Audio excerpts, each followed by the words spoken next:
The New York Times reported in May 2026 that scientists retired the dire climate scenario used for over a decade.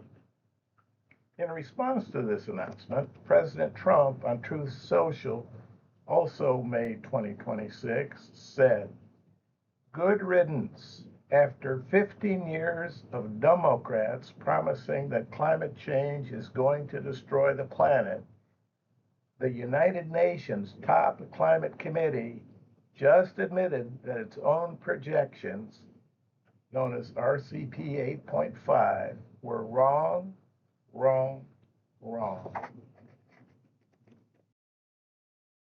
Here's how one cartoon artist depicted President Trump's announcement.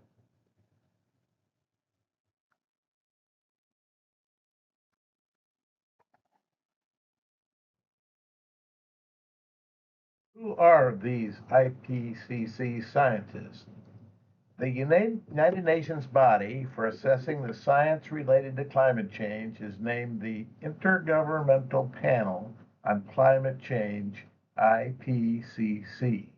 It was established in 1988 and has 195 member states, 196 before the USA withdrew in January 2025. The IPCC provides regular assessments of the scientific basis of climate change, its impact and future risks, and options for adaptation and mitigation. Approximately 2,500 scientists from around the world contribute to the assessment reports. These scientists come from diverse fields, including climatology, meteorology, and environmental science. What are these climate scientists saying? Detlef Van Vuren, one of the architects of both the old and new climate scenarios, said RCP 8.5 was always this low probability, high impact case. Considering unfavorable outcomes was useful planning, even if they later became less likely. Another scientist, Zekis Hosfather, who co-authored a Carbon Briefs fact check, said RCP 8.5 was never intended to reflect the most likely no policy outcome. The scenario was designed as a high-end emission case, and that declining renewable energy costs and changing energy trends have altered what is considered plausible today. The scenarios which scientists have used in their studies and calculations until the recent revisions are shown in this table. The bottom of the table, RCP 8.5 referred to in the wrong Truth Social post, assumes that fossil fuels will continue to be burned as a major source of energy worldwide, resulting in maximum CO2 emissions and global warming exceeding 4 degrees Celsius.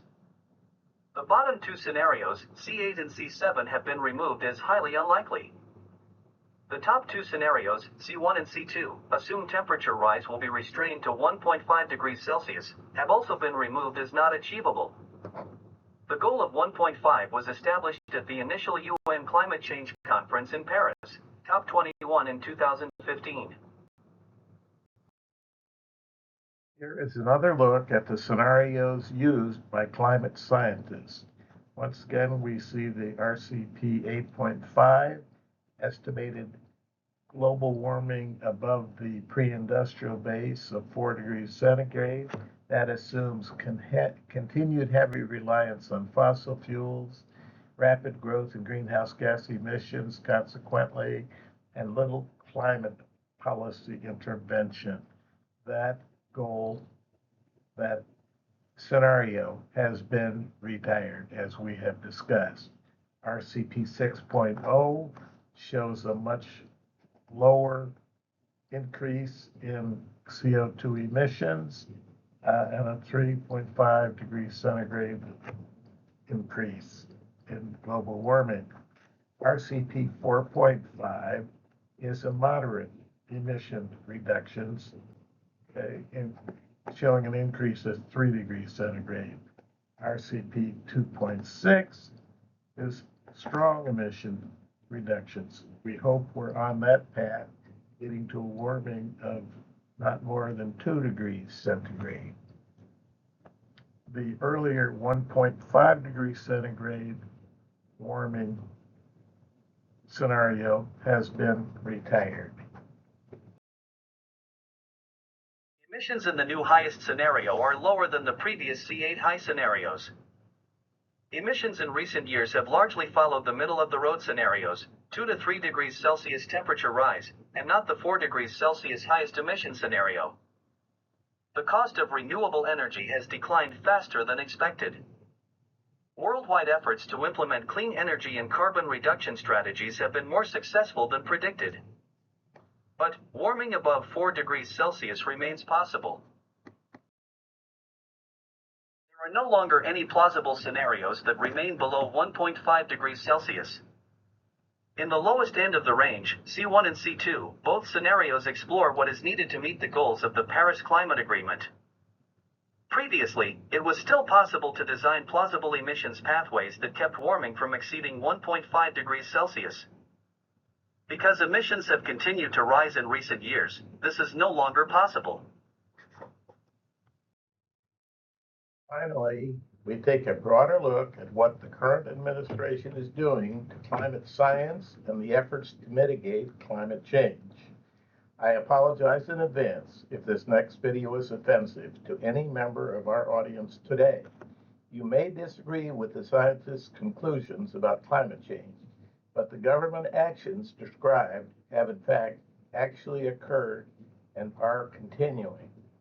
This video should help us further understand why the scientists are not wrong. They are in fact